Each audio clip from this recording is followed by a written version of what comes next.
What happens when a billionaire answers a call and hears a little girl whisper, "Your son is dying on the street"? This call will change both of their lives forever. Amara, only 8 years old, found the boy bleeding on the cold asphalt. Everyone else walked past him, eyes averted. Her small hands trembled as she held his phone, pressing the contact labeled Dad. "Hello, who is this?" The voice on the other end was commanding, impatient. Amara whispered, "Your son. He's hurt. Please, come fast." At first, the man scoffed. "Impossible. My son doesn't lie on streets," but then silence, broken only by her sobs and the boy's faint breathing. Panic filled the billionaire's chest. "Stay there! Don't move!" Black cars screeched to a halt. Victor Hale, the billionaire himself, rushed out. He froze when he saw his son lying lifeless, and beside him, a little girl with tear-streaked cheeks. For the first time in decades, the man everyone feared felt powerless. He dropped to his knees, shaking his son. "Ethan, open your eyes." The boy didn't move. Victor's world collapsed. In the emergency room, doctors fought to save Ethan. Victor paced like a caged animal. When Amara tried to speak, guards shoved her back. But the doctor said something that silenced everyone. "If not for this girl's quick call, your son wouldn't be alive." Victor turned, staring at her. His pride battled with truth.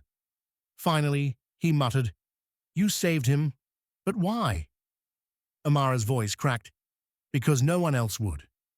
The next day, police arrived at Amara's door.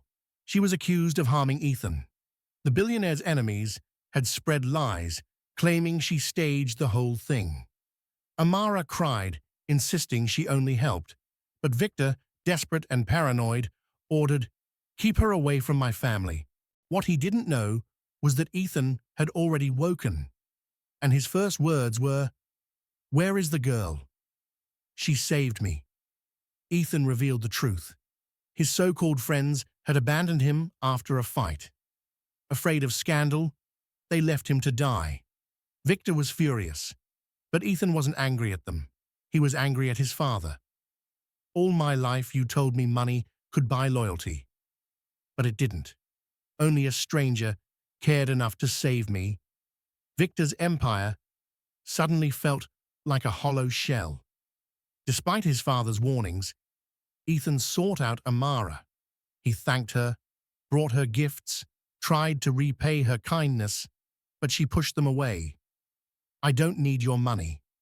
I just wanted to help." And that made Ethan trust her even more. Slowly, a bond grew between the billionaire's son and the little girl from the broken streets. Victor saw this bond as a threat. In his world, weakness was dangerous. He confronted Amara. "Stay away from my son." "You don't belong in our world," Amara, shaking, replied. "Maybe not. But when he was dying, I was there." "Where were you?" Her words pierced him deeper than any enemy ever had. Months later, Ethan collapsed again. Not from violence, but from stress and exhaustion. This time, Victor was at his side instantly. He realized too late. Money had built walls around him, but love had built bridges he never crossed. When Ethan woke, his first question was the same. "Where is Amara?" Victor finally understood. For the first time in his life, he humbled himself before someone he once dismissed. He found Amara and said quietly, "I was wrong. You didn't just save my son's life. You saved mine. Because without him, I am nothing." Amara, the little girl everyone ignored, had done what money could not.